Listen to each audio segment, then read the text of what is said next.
বিভিন্ন ধরনের সার, urea, DAP আছে, এমওপি আছে। একটা সুখবর হলো বেশিরভাগ ক্ষেত্রে আমরা কিছু কিছু সারের মূল্য কিছুটা কমেছে, কারণ অন্য অন্য দেশে সারের সেটা একটু কম, এখন আমাদের ডিমান্ড আছে, তো আমরা এটা করছি। আর কয়েকটা বিশেষ প্রজেক্ট, একটা হলো লালমনিরহাটে আমরা কতগুলি স্কুল এবং আশ্রয় কেন্দ্র, যেহেতু এটা অবহেলিত জায়গা ওইটা। তারপরে হাওর এলাকায় একটা উড়াল সেতু করা হবে, যেটা আপনার জামালপুর এবং সে হবিগঞ্জ ওটার সাথে কানেক্ট করে। এবং এই উড়াল সেতুটা কিন্তু মিঠামইনের মতো সেতু না, ইসে করবে না, ব্লক করবে না। এটা নদীর পাশ দিয়ে যাবে এবং নদীটা বা সেটা কিন্তু ব্লক করবে না। এটা এটা এভাবে ডিজাইন করা হয়েছে। আর তাছাড়া এলএনজি তো আমাদের আনতেই হবে, কারণ এলএনজির চাহিদা আছে। আমরা খুব লিবারেলি আমরা এলএনজি আনছি, কারণ একটা চাহিদা কিন্তু যারা শিল্পপতি তাদের কাছ থেকে আসে।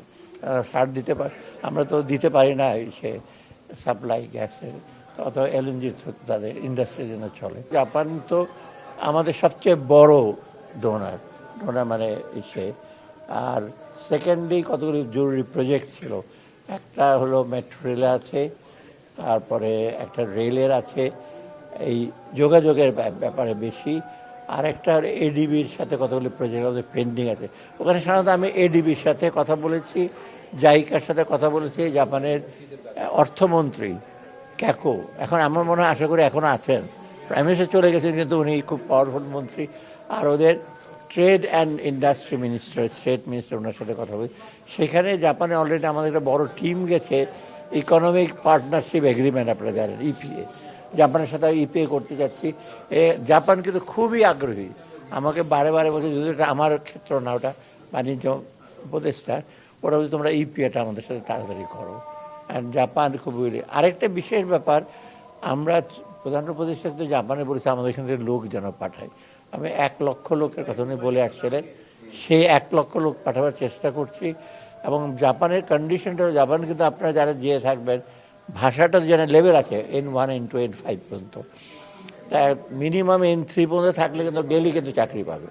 এবং জাপানিরা বলছে একটু স্লো হয়ে গেছে প্রসেস, জাপানিজ শিক্ষা দেওয়ার পরে পরীক্ষা নেয়, ওটা পেলে এখানে কিন্তু কোনো ওই দালালদের কারণে দৌড়াতে হয় না, কারণ জাপানিজরা বলে যে আমরা ডিরেক্টলি নেব এটা।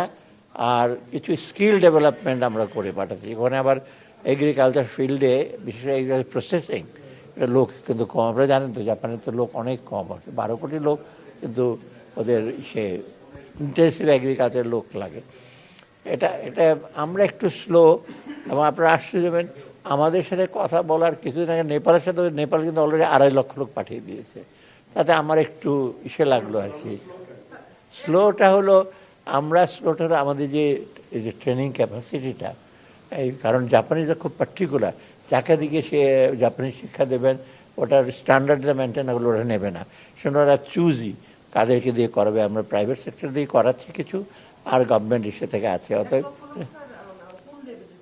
এটা যে কোনো লেভেলে, মোট কথা জাপানিজ ল্যাঙ্গুয়েজটা জানলে আপনার যদি সুবিধা হয়, আপনি চাকরির, কিন্তু ল্যাঙ্গুয়েজটা জানলে, প্রথমে ল্যাঙ্গুয়েজ জানলে কিন্তু চাকরি পাবেন, কারণ অনেক লোকের, কারণ ওখানে জাপানিজ, আপনি জানেন বেশিরভাগ লোক তো বুড়ো মানুষ, তো না। এটা আমি বলেছি, এটা আমরা যত তাড়াতাড়ি পারি। আর সেকেন্ড হলো, আরেকটা আমি রিকোয়েস্ট করছি, জাপানে কিন্তু স্কোপ আছে, যেমন হায়ার এডুকেশন লেভেল কিন্তু ভালো, বেশ কয়েকটা ভালো ইউনিভার্সিটি আছে, ওইখানে কিন্তু ওটা রিকোয়েস্ট করছে আমাদের এখান থেকে। যদি জাপানে অনেক লোকজন আছে কিন্তু পিএইচডি করে রয়ে গেছে, ওটা তো ভালো স্কোপ। ওখানে যদি পিএইচডি করার পর যদি, বিশেষ সায়েন্স ফিল্ড ওরা ভালো, বায়োটেকনোলজি, জেনেটিক ইঞ্জিনিয়ারিং অত্যন্ত হাই স্ট্যান্ডার্ড, ওখানে আমরা রিকোয়েস্ট করেছি, ওরা দে আর উইলিং। কোনো প্রশ্নই আসে না, কোনো গাড়ি কেনার জন্য আমরা ইসে করি নাই। এখন এটা যে জনপ্রশাসন মন্ত্রণালয় থেকে ওটা একটা প্রপোজাল দিয়েছে, সেটা আমি তো বন্ধ করে দিয়েছি, ও গাড়িতে কেনা হবে না। আমি যাবো, হ্যাঁ, বরং না না প্রপোজালে দেওয়ার, না না না না আপনারা না জেনে টেনে করে, জনপ্রশাসন যেটা করেছিল, অনেকগুলো গাড়ির নষ্ট আছে, তারা ভেবেছে নতুন করে কিনবে, সেটাকে আপনারা টুইস্ট করলেন, আমার বন্ধু আসবে তার জন্য আমি নাকি গাড়ি দিচ্ছি। আমার বন্ধু তো আপনি জানেনই কে, তাই ভাবছে ওনার জন্য নাকি আমি গাড়ি দিচ্ছি। যাই হোক, সে বন্ধু একটু আহত হয়েছে যে তুমি আমার জন্য গাড়ি দিচ্ছ নাকি এখনই, যখন আসবে তখন ওরা, ওইটা ঠিক না।